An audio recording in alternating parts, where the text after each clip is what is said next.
तो long range order बताओ किस में होता है? पर क्रिस्टलाइन क्रिस्टलाइन, सॉलिड में। क्रिस्टलाइन में सॉलिड में होता है long range order.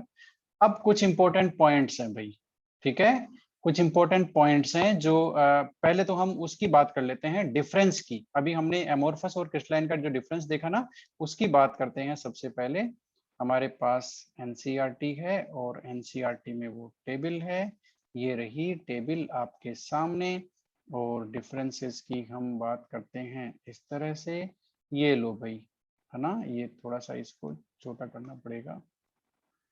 We do not have 180. Okay, कुछ कुछ हुआ, यस।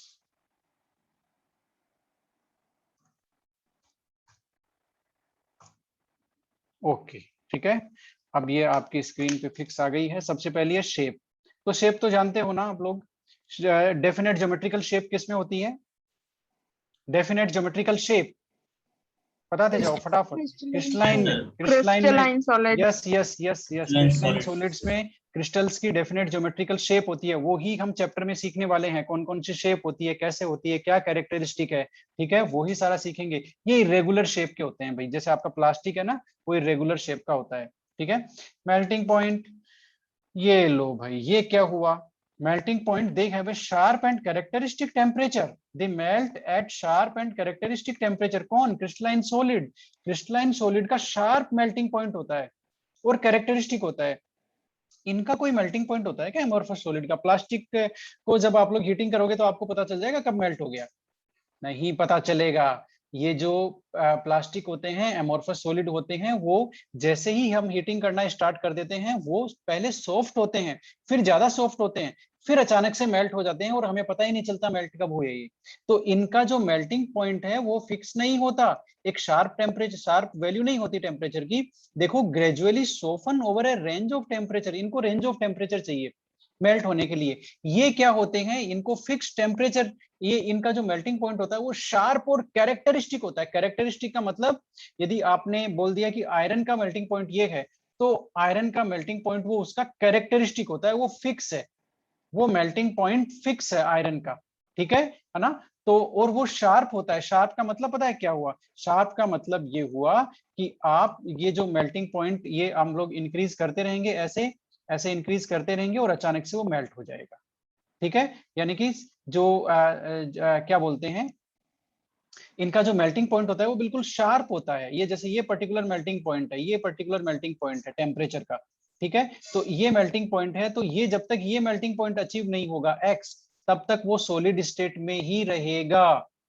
तब तक वो जो सब्सटेंस है, क्रिस्टलाइन सब्सटेंस, वो सॉलिड में रहेगा।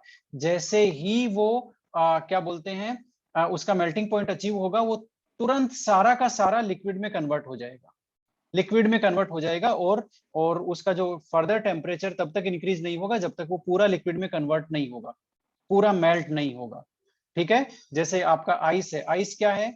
आइस एक, बोलो क्या है? क्रिस्टलाइन सब्सटेंस है आइस, ठीक है। तो इसका जो मेल्टिंग पॉइंट है 0 डिग्री सेंटीग्रेड, वो फिक्स है। जैसे इसका टेम्परेचर 0 पे आता है, मेल्ट होना स्टार्ट हो जाती है, तब तक इंक्रीज नहीं होता जब तक पूरी आइस वाटर में कन्वर्ट नहीं हो जाती है। तो इनका मेल्टिंग पॉइंट है वो शार्प होता है और कैरेक्टरिस्टिक होता है। ये सॉफ्ट नहीं होते, ये हार्ड रहते हैं, सॉलिड स्टेट में ही रहते हैं। जैसे ही मेल्टिंग पॉइंट अचीव होता है, एकदम से लिक्विड में कन्वर्ट हो जाते हैं। क्लीवेज प्रॉपर्टी, ये लो भाई, इनको हम लोग क्लीवेज करते हैं ना, इनको तोड़ते हैं तो किसी शार्प एज टूल से, तो दे स्प्लिट इनटू 2 पीसेज, 2 पीसेज में ये हो जाते हैं, है ना। और जो 2 पीसेज होती है ना, वो the newly generated surfaces are plane and smooth, वो प्लेन होती है और स्मूथ होती है क्रिस्टलाइन सब्सटेंसेस के लिए, है ना। क्रिस्टलाइन सब्सटेंसेस की जो जो आप वो लाते हैं ना, हम लोग घर में खाने के लिए, मिश्री देखी होगी ना आप लोगों ने, मिश्री आती है, आप उसको गिराओगे या तोड़ोगे तो जो नई सरफेस आएगी वो बिल्कुल स्मूथ आएगी, ठीक है, वो स्मूथ जनरेट होगी, रफ सरफेस नहीं होगी वो, है ना। तो ये जो होते हैं कौन, क्लीवेज प्रॉपर्टी इनकी क्या है क्रिस्टलाइन सॉलिड्स की, they generate new new surfaces, है ना, which are plane and smooth when we split them into pieces. जब उनको पीसेज में स्प्लिट करते हैं तो जो नई सरफेस होती है वो शार्प और प्लेन होती है। इसको हम लोग देख भी सकते हैं, हम लोग देख सकते हैं, हम लोग क्यों नहीं देख सकते? Yes, we have the sources, yes, yes, ये क्लीवेज प्रॉपर्टी आपके सामने आ गई है, आपको दिख रहा है रफ सरफेस और उसका डिफरेंस। क्लीवेज प्रॉपर्टी का मीनिंग आपको समझ में आ गया? Yes sir. ये देखो, ये क्रिस्टलाइन सॉलिड है, शार्प एज टूल से हमने इसको पीसेज में किया, तो ये जो सरफेस बनी ये क्या है, स्मूथ है और प्लेन सरफेस है। देखो प्लेन सरफेस है, ये भी प्लेन सरफेस है। ये क्या हुआ भाई, ये तो रफ सरफेस है। ये देखो एक टुकड़ा इसका टूट गया, कोई बिल्कुल प्लेन सरफेस क्रिएट नहीं हुई। ठीक है, तो ये एमोर्फस है। ये एमोर्फस है, जैसे प्लास्टिक को तोड़ते हैं ना, ये वैसे है ना। ठीक है, तो ये डिफरेंस होता है बेसिकली किसमें, किसमें क्लीवेज प्रॉपर्टी कौन शो करता है, crystalline substances they shows the cleavage property. Okay, amorphous cleavage property show नहीं करते। ठीक है, ओके। उसके बाद में हीट ऑफ फ्यूजन, ये लो भाई, इनका जो दे have a definite and characteristic heat of fusion. Heat of fusion का मतलब होता है कि 1 मोल को मेल्ट करने में, 1 मोल जो को सॉलिड को जो मेल्ट करने में कितनी हीट चाहिए, that is the meaning of heat of fusion. ठीक है, तो इनका मेल्टिंग पॉइंट शार्प होता है और कैरेक्टरिस्टिक होता है, तो इनकी जो हीट ऑफ फ्यूजन है वो भी डेफिनेट होती है और कैरेक्टरिस्टिक होती है। इनका कोई, they do not have heat of fusion, इनका कोई heat of definite heat of fusion नहीं होता। उनको एक टेम्परेचर की रेंज लगती है मेल्ट होने के लिए। शुरू में सॉफ्ट होते हैं, फिर धीरे धीरे जाके कब मेल्ट हुए कुछ पता नहीं चलता, है ना। तो यहाँ पर melting point, sharp, fix, characteristic, heat of fusion, definite, fix, characteristic. ठीक है, एनाइसोट्रोपिक तो होते ही हैं, हमने देख लिया। नेचर भाई, क्रिस्टलाइन सॉलिड ही ट्रू सॉलिड्स होते हैं। ये लो भाई, आपका जो बाकी है ना, ये आपके सुपर कूल्ड लिक्विड है, स्यूडो सॉलिड है, एमोर्फस है ना, ये एक ही नाम होते हैं। एमोर्फस को स्यूडो सॉलिड बोलते हैं, उसी को सुपर कूल्ड लिक्विड बोलते हैं। They are not true solids, ये ट्रू सॉलिड्स नहीं है। क्यों? क्योंकि इनमें ट्रू सॉलिड की प्रॉपर्टी नहीं है। अब आप कहोगे सर ट्रू सॉलिड की प्रॉपर्टी क्या है, तो ट्रू सॉलिड की प्रॉपर्टी ये है, particles they must have definite arrangement, they must have long range arrangement। ठीक है, लॉन्ग रेंज अरेंजमेंट है, वो क्रिस्टलाइन है और वही ट्रू सॉलिड है, वही हमें पढ़ना है, उसी को हम सीखेंगे।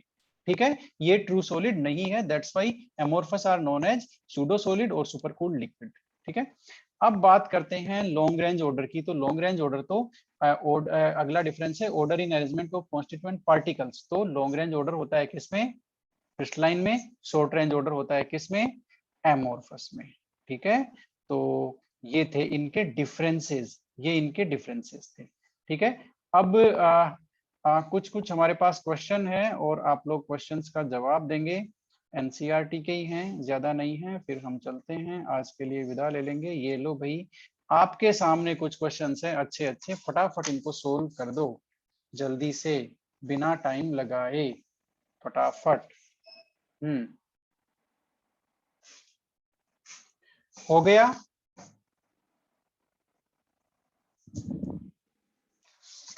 कौन सा आता है कौन सा नहीं आता, आपने पकड़ लिया?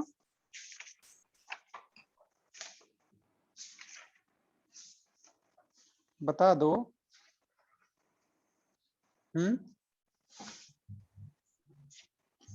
थर्ड वाला सर। थर्ड वाला सर।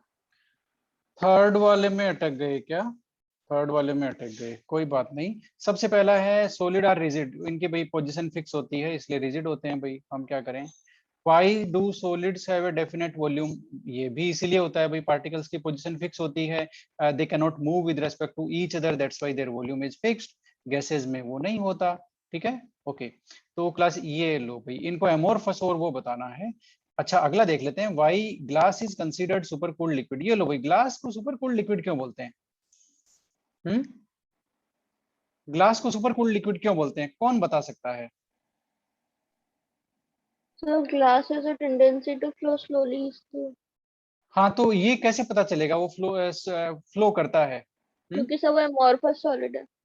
हाँ देखो, अब जो मैं इंपॉर्टेंट पॉइंट बोल रहा हूँ एमोर्फस सॉलिड के बारे में, ठीक है, वो आप सर लोग। क्योंकि ग्लास बहुत स्लोली फ्लो करता है।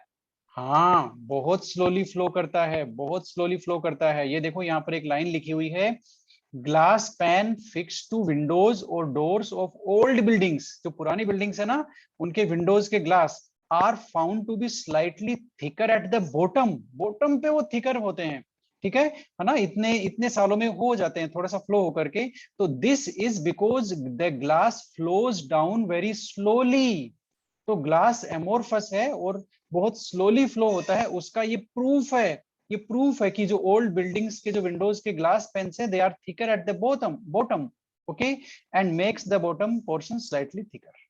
बात समझ में आ गई? ठीक है, तो ये भी एमोरफस की एक प्रॉपर्टी है ना। एमोरफस के लिए एक फैक्ट है। और क्या फैक्ट है? Substances can be converted to amorphous type either by rapidly cooling its melt or freezing its vapour. Substances को एमोरफस में हम लोग कैसे कन्वर्ट कर सकते हैं? Either by rapidly cooling its melt, इसके जो जो मेल्ट होता है, लिक्विड फॉर्म होती है, उसको रैपिडली कूलिंग कर दें तो वो किस में कन्वर्ट हो जाएगा? एमोरफस में। और कैसे?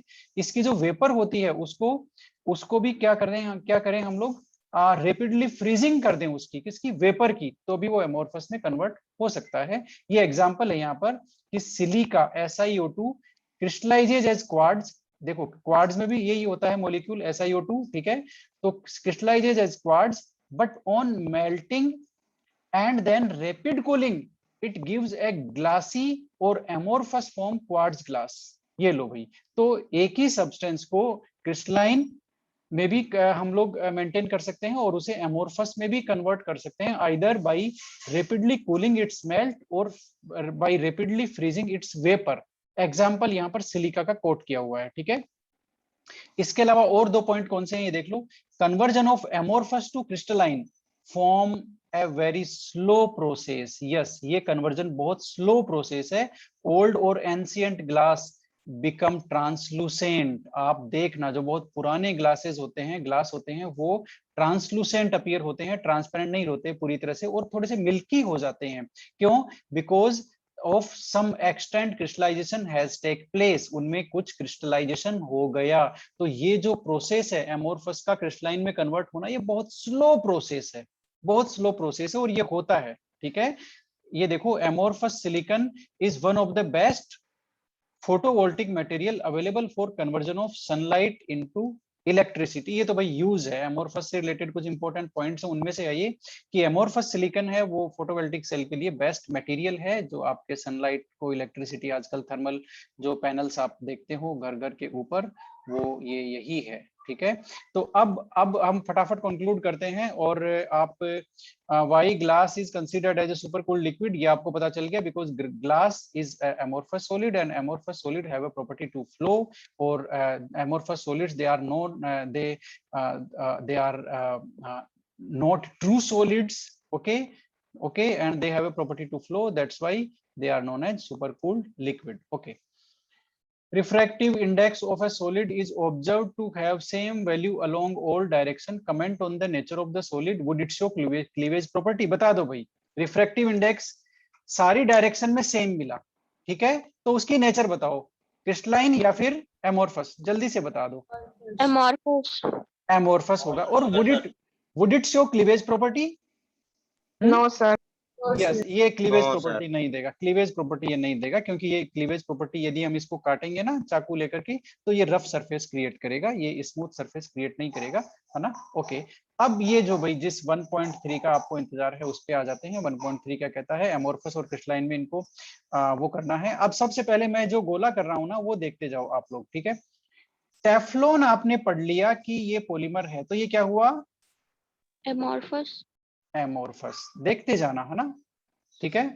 Polyvinyl chloride, you have learn that it is a polymer, तो ये क्या हुआ? एमोरफस। एमोरफस। आपने पढ़ लिया कि ग्लास जितने भी होते हैं सारे के सारे क्या होते हैं? एमोरफस। एमोरफस, तो ये भी एमोरफस है, ठीक है, ओके। अब इनके अलावा एक आपका बचता है पॉलीयूरिथेन। ये कोई पॉलीमर है क्या? बताना जरा। पॉलीयूरिथेन, ये भी एक पॉलीमर है, ठीक है, प्लास्टिक का ही एक टाइप है, ये भी आपका हो गया एमोरफस, ठीक है। अब इसके अलावा एक सेलोफेन बचता है, जो आपको शायद नहीं पता हो। सेलोफेन एक वो होता है, प्लास्टिक जैसा मटेरियल होता है, ये भी होता है एमोरफस। अब आप जानते हो जितने भी सोल्ट्स होते हैं, सोल्ट्स वो सारे के सारे क्रिस्टलाइन। आपका पोटेशियम नाइट्रेट क्रिस्टलाइन, नेफ्थलीन ये तो आप जानते हो भाई, नेफ्थलीन बोल्स लाते हो ना, क्रिस्टलाइन होते हैं, ठीक है। बेंजोइक एसिड, आपके जितने भी ये जो एरोमेटिक कंपाउंड जितने भी सॉलिड फॉर्म में होते हैं वो सारे के सारे क्रिस्टलाइन होते हैं, ठीक है। ये भी आपका बेंजोइक एसिड क्रिस्टलाइन है। कॉपर तो एलिमेंट है, मेटल है, ये क्रिस्टलाइन है। आपको समझ में आया या नहीं आया? Yes sir. Potassium nitrate Yes, salt, sir. Salt है इसलिए क्रिस्टलाइन है। कॉपर मेटेलिक एलिमेंट है इसलिए क्रिस्टलाइन है, ठीक है। बेंजोइक एसिड और नेफ्थलीन बोल्स ये सॉलिड स्टेट में होते हैं, सॉलिड स्टेट में एग्जिस्ट करते हैं, ठीक है। और क्रिस्टलाइन सॉलिड होते हैं ये दोनों के दोनों। तो ये क्रिस्टलाइन है, बाकी सारे के सारे आपके क्या हो गए? एमोर्फस हो गए। क्या हो गए? एमोर्फस हो गए, ठीक है। तो ये था हमारा आज का सेक्शन, इतना ही हम लोग डिस्कस करेंगे। और सॉलिड वाला जो चैप्टर है